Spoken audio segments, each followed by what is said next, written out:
Hola, hola amigos, soy el profesor Mario Torres y el día de hoy nos toca ver sobre la Edad Media y también el Renacimiento. Es durante la Edad Media en donde Europa se transforma en lo que conocemos hoy en día.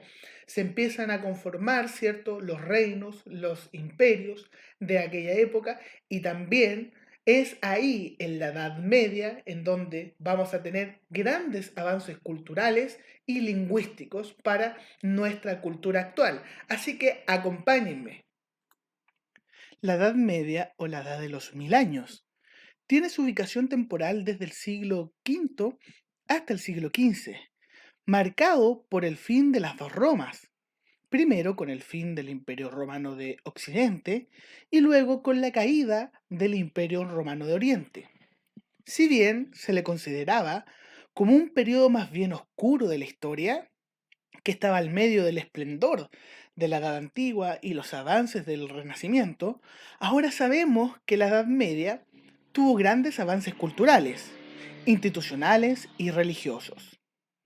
Este es el periodo en donde el latín adoptó nuevas formas y nace el español, el italiano, portugués y francés. Por otro lado, a pesar de que no existan grandes imperios que unificaran los territorios, la religión católica cumplió con ese rol, logrando unificar a toda Europa bajo una misma creencia y a la vez sirvió como influencia política. También surgieron las primeras universidades, como la Universidad de Bagdad, ¿cierto? Fundada a finales del siglo octavo y la Universidad de Córdoba, en España, fundada también en el siglo octavo. Ambas universidades, ¿cierto?, fundadas por personas del Medio Oriente, árabes, que enseñaban sobre la medicina. También en la Universidad de Damasco, a partir de la fundación de la Escuela de Medicina en el año 1158, se convirtió en el centro científico de Siria. Universidad de Salerno, también en Italia, fundada en el siglo X. Y así, ¿cierto? Vamos a tener que esta universidad, por ejemplo, la italiana, va a ser el modelo de muchas de las universidades europeas que existen en la actualidad. Pero también vamos a tener que en esta edad, ¿cierto? Van a ser un nuevo grupo social llamado la burguesía. Y por ello vamos a tener también un incipiente capitalismo. Por otro lado, nace la idea y se consolida también esta idea, ¿cierto?, del Oriente y Occidente como dos culturas distintas. Conformado, ¿cierto?, por un lado lo que es la cultura oriental y por otro lado la cultura que es occidental europea. En este periodo, que políticamente y administrativamente el territorio se dividía en pequeños feudos, ¿cierto? Vamos a tener al feudalismo como el gran sistema que va a organizar Europa. La propiedad de la tierra estaba en manos de un señor, a quien pertenecía no solo el suelo, sino que también los molinos, los bosques y todo lo que hubiese en el feudo, dentro del feudo. Por ello, las tierras o el feudo se transformaron en la base de la vida económica y social. Quienes poseían feudos se diferenciaban como un sector privilegiado, por encima de los demás.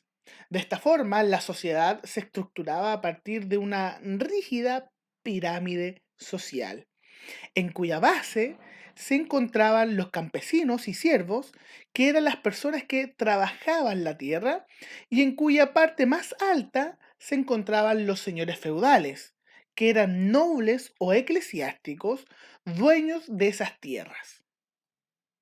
El señor feudal va a vivir en un castillo, y debajo de este castillo van a vivir los campesinos. Estos, los campesinos, pagaban con su trabajo la protección del señor. Al mismo tiempo, un señor feudal podía tener obligaciones con otros señores, a quienes debía obediencia. Esto se producía debido a que la sociedad feudal se basaba en relaciones de fidelidad. y obediencia entre personas de distinto rango llamado vasallaje. Por lo tanto, un señor feudal podía ser vasallo de otro con mayor jerarquía y prestaba apoyo militar y económico a ese señor feudal con mayor jerarquía que luego van a transformarse en los reyes, en los monarcas de Europa. También existían campesinos que debían pagar por trabajar la tierra y otros, llamados siervos de la gleba, que no podían dejar el feudo durante toda su vida al ser propiedad del señor feudal. La economía se basaba en la agricultura. Cada feudo era autosuficiente y dentro de este no era necesario el dinero. Recién a finales de la Edad Media, el dinero volvió a ser parte del intercambio económico. La sociedad medieval se dividía en estamentos rígidos. Estos estamentos estaban constituidos por nobles, cleros y campesinos. Los nobles era un grupo privilegiado que no pagaba impuestos y no producían ganancias económicas y mantenían el control político. El clero eran funcionarios eclesiásticos de alto rango como los cardenales, los cuales no producían recursos económicos y también no pagaban impuestos. El campesino era la fuerza laboral y productiva de la Edad Media y debían pagar impuestos. Estos eran los que producían y pagaban impuestos. La religión católica era la que mantenía la hegemonía en Europa. El pensamiento colectivo explicaba los fenómenos naturales a través de la religiosidad. Por lo tanto, era una cultura basada en Dios, es decir, teocéntrica. Por otro lado, vamos a tener que al final, ¿cierto?, de esta cultura, vamos a tener el Renacimiento. El Renacimiento es el paso histórico desde la Edad Media a la época moderna. Se llama así porque buscaba revivir la cultura clásica, el arte y la literatura. Se inventa la imprenta y hay avances tecnológicos que no se habían producido en siglos. Se pasó de una mirada teocéntrica a una mirada más humanista. Se saca del centro a la tierra del universo y con ello también se quita a Dios de ese centro. Este cambio de la mentalidad de las personas se da de forma paulatina y de a poco, ¿cierto? Y va a permear a toda la población mundial. Pero no podemos sostener que se da de forma rápida y acelerada de la noche a la mañana. Tendremos cambios en el arte en donde ya no se representan figuras netamente religiosas como María y el niño Jesús. Más bien se comienza a producir arte centrado en el cuerpo humano. Van a haber figuras religiosas como el David de Miguel Ángel o como Dios, ¿cierto?, que está pintado en las catedrales de Roma, pero con una fuerte tendencia centrada en el cuerpo humano. En la religión se da la reforma protestante y también la reforma o la contrarreforma católica. A su vez, comienza un lento proceso de secularización de la sociedad. ¿Qué quiere decir esto? Que cada vez, de a poco, lentamente, van dejando de creer en Dios y la Iglesia Católica.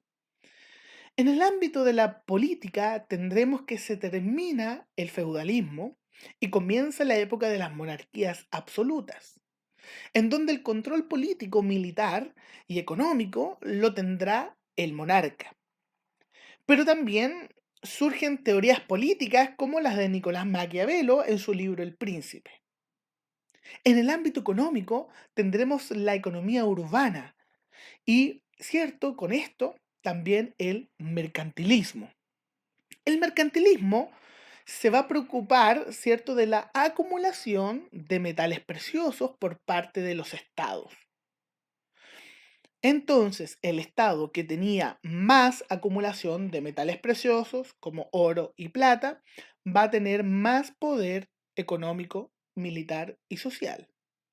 En las ciencias vamos a tener grandes avances científicos, se producen las revoluciones de las ciencias y vamos a tener a grandes exponentes de esta ciencia como Copérnico y Galileo.